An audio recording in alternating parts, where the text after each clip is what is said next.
दीवारों पर दौड़ता है, छतों पर छलांग लगाता है, लोगों के बीच से रास्ता बनाता है। उसकी स्पीड इतनी तेज होती है कि बाकी सब पीछे छूट जाते हैं। अब वह जेट बॉल के बेहद करीब पहुंच चुका होता है, बस एक और छलांग और वह उसे पकड़ सकता है।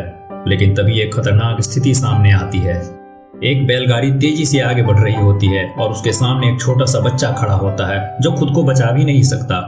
अब सुकुंग के पास सिर्फ एक पल का समय होता है फैसला करने के लिए, जेट बॉल या बच्चे की जान। बिना एक सेकंड सोचे वह दिशा बदल देता है और सीधे बच्चे की तरफ कूद जाता है।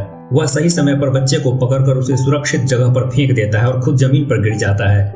बाकी योद्धा यह देखकर सोचते हैं कि सुकुंग ने बहुत बड़ी बेवकूफी की है, उसने जीतने का मौका खो दिया। लेकिन सच्चाई कुछ और ही होती है। जैसे ही वह उठता है उसके हाथ में जेट बॉल होती है। असल में उसने बच्चे को बचाने से पहले ही हवा में ही जेट बॉल पकड़ लिया था।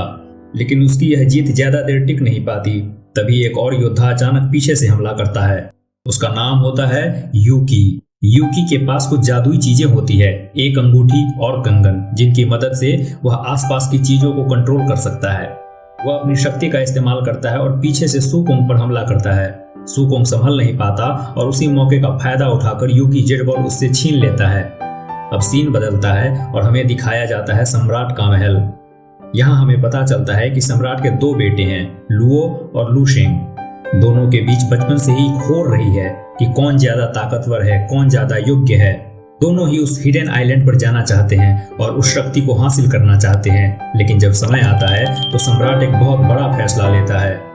वह एक खास हथियार, ड्रैगन तलवार लुओ को दे देता है। उसके अनुसार लुओ इस शक्ति के ज्यादा काबिल है। यह फैसला लुशेंग के दिल में गहरी जलन और गुस्सा भर देती है। दूसरी तरफ जहां सुकुंग बेहोश था, बेहोशी की हालत में ही सुकुंग को अपना अतीत दिखाई देता है। असल में सुकुंग अनाथ था। एक नामी लोहार ने उसे कुछ और अनाथ बच्चों के साथ पाला था।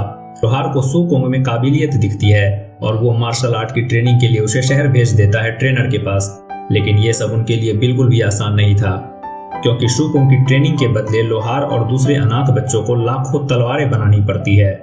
सुकुंग के भाई बहन उसे वहां से ले जाते हैं। ये सब भी उस हिडन आइलैंड पर जाना चाहते हैं। अब कहानी एक और महत्वपूर्ण मोड़ लेती है।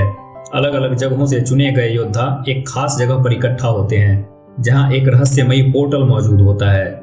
यहीं पर हम एक महिला योद्धा को देखते हैं जिसका नाम है केसी। केसी के साथ 4 खास गार्ड्स होते हैं जो आम सैनिक नहीं होते। उनके पास एक खास शक्ति होती है, अदृश्य होने की।